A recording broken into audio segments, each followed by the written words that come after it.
Hello guys, good morning. I am Gulsha Khan from Icon School GGC. Welcome to my class English. Class second subject English question answer day second. तो guys आज हमारी second class का day second है. Yesterday मैंने आपको एक poem study कराई थी, लाइन टू लाइन इसकी रीडिंग कराई थी मैंने आपको. आज हमारी सेकंड पोएम चलेगी at the C side. Yes all student look at the screen. Miracle ये आपकी बुक है, text book of English second class की. ये बुक आपको गाइस जल्द से जल्द मार्केट से परचेज करनी है ताकि आप रीडिंग में इसका यूज कर सको, या फिर ट्रू फॉल्स स्टेटमेंट्स हैं, क्वेश्चन आंसर है, तो आपकी ये बुक हेल्प कर सकती है. तो गाइस प्लीज जल्दी से जल्दी बुक आप मार्केट से परचेज कर लें. इसकी फर्स्ट पोएम थी हमारी वेजिटेबल्स, जो यस्टरडे मैंने आपको उसकी रीडिंग करवा दी थी. आज चलेगी हमारी पोएम सेकेंड. अगर आपके पास बुक अवेलेबल है अभी प्रेजेंट में तो आप इसका पेज नंबर 6 पे आपको ये पोएम मिल जाएगी. लगा सकते हैं आप page poem 2 at the C side, यानी कि एक समुद्र दृश्य के बारे में कवि इसका वर्णन करता है. देख सकते हैं आप यहाँ पे पिक्चर. ये एक सी साइड है, इसमें अम्ब्रेला और बच्चे बैठे हुए हैं, प्लेइंग कर रहे हैं, कोई गेम खेल रहे हैं. ये एक स्टॉल लगा हुआ है, फुटबॉल से खेल रहे हैं गेम, ये आराम कर रहे हैं भैया. तो इस तरीके ये बोर्ड चला रहे हैं भैया. तो ये देख सकते हो आप, ये पिक्चर एक तरीके की, पर ये पिक्चर इसमें एक फोटो दिया गया, पर ये इसमें ये स्टैंडा है, इसका फर्स्ट स्टैंडा है जो ही हमको इसकी रीडिंग करनी है. तो हमारी पोएम है poem second at the C side, यानी कि समुद्र का किनारा. When I was down beside the sea, जब मैं समुद्र के किनारे पर खड़ा हुआ था, बैठा हुआ था. A wooden spade they gave to me, तो एक लकड़ी की कुदाली दे गैप टू बी, उन्होंने मुझे दी थी. यानी कि एक बच्चा है या फिर जो भी आप अपने थिंग्स के अकॉर्डिंग बता सकते हो कि वो बता रहा है इसमें कभी कि when I was down beside the sea, जब मैं समुद्र के किनारे खड़ा हुआ था तो वहाँ पे काफी सारे लोग थे. A wooden spade they gave to me, तो उन्होंने मुझे एक लकड़ी की कुदाली दी थी. जैसे बच्चे यहाँ पे प्लेइंग कर रहे हैं, तो कोई क्या कर रहा है, कोई खा रहा है, कोई पी रहा है, नाच रहे हैं बच्चे, खेल रहे हैं, एंजॉय कर रहे हैं बीच को. तो इसमें ये बता रहे हैं कि a wooden spade they gave to me, तो उन्होंने मुझे खोदने के लिए एक लकड़ी की कुदाली दी.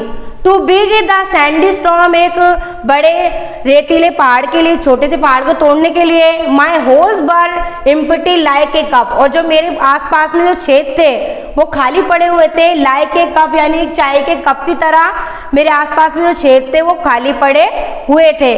When I was down beside the sea, जब मैं समुद्र के किनारे पर खड़ा हुआ था. ए वुडन स्पेड, एक लकड़ी की कुदाली. दे गैप टू मी, उन्होंने मुझे दी. To dig the sandy storm, एक रेतीले पहाड़ के लिए, रेतीली मिट्टी के लिए. My holes were empty like a cup, और मेरे आसपास जो छेद थे, यानी कि जो सी वेव्स आती है, यानी कि समुद्र की लहरें आती है पानी के ऊपर, तो एक मतलब बबल्स से छूटते हैं उसमें से, तो छोटे छोटे गड्ढे हो जाते हैं और इंसेक्ट वगैरह जो होते हैं उनमें भी छेद हो जाते हैं. तो बता रहा है माई holes were empty like a cup, मेरे आसपास जो छेद थे बर एम्प्टी खाली थे. लाइक ए कप, एक चाय की कप की तरह, एक चाय के कप की भांति वो खाली थे. माई होज बर एम्प्टी लाइक ए कप, मेरे आसपास के जो छेद थे वो खाली थे कप के भांति.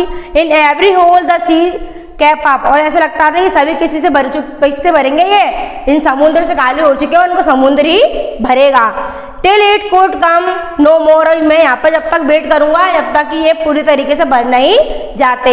यानी इस स्टैंजा में कभी एक बताना चाहता है, वो अपने एक सी साइड यानी कि समुद्र के दृश्य का वर्णन करता है कि जब वो वहां पर जाता है तो फ्रेंड्स होते हैं बहुत सारे, तो उसको एक जब वो प्लेइंग वगैरह करता है तो उसको वुडन स्पेड यानी एक लकड़ी की कुदाली देते हैं. तब कि आप जानते हो रेतीले वहाँ पे मट्टी होती है, सैंडी स्टोर मट्टी की जगह होती है, मट्टी फैली होती है वहाँ पर.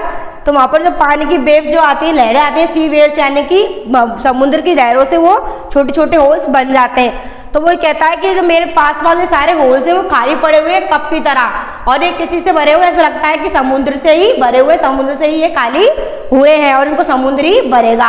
और वे जब तक इनको देखता रहेगा जब तक कि ये समुद्र से खुद नहीं भर जाते. यानी कि वो दूसरी इस लाइन का मीन्स ये है कि वो उस लहर का दोबारा इंतजार करेगा, तब दोबारा उस लहर उसको कंप्लीट कर देगी. यानी पानी की जब लहर उस होल पे से निकलेगी तो वापस भर जाएंगे, फिर दोबारा वो खाली हो जाएंगे. यानी कि वो अपनी थिंग्स को जो बताता है वो बताता है छेदों के बारे में, कि जो कि मट्टी से छेद जो खाली होते हैं वो वापस उसी पानी से भर जाते हैं और फिर दोबारा बबल्स बन के वो दोबारा खाली हो जाते हैं. यानी बुलबुल उठते हैं वापस, फिर दोबारा भर जाते हैं वो.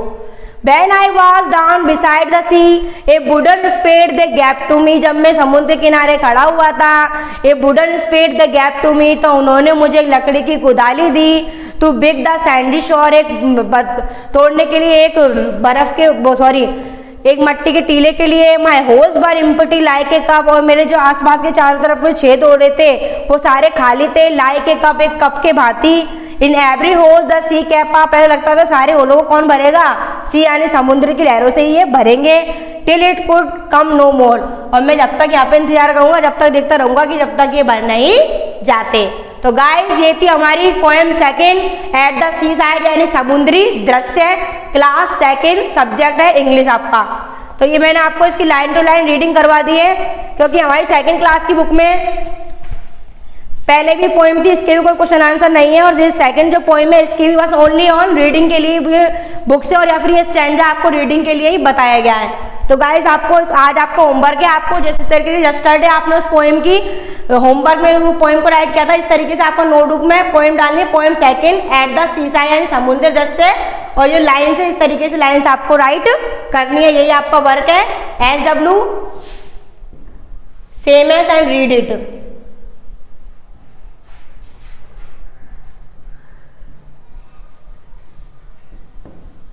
Same as and read it, यानी आपको इस पोएम को अच्छी राइटिंग में राइट करना है, इसको लर्न करना है। एक बार और लर्न कर राइट स्पीक करा देती हूँ आपको। When I was down beside the sea, a wooden spade they gave to me, to dig the sandy shore, my holes were empty like a cup, in every hole the sea came up, till it could come no more. आपको इसको notebook में right करना है। Okay guys, आपका work है आज SW same as and read it. Okay guys, goodbye. Grow your study online with us.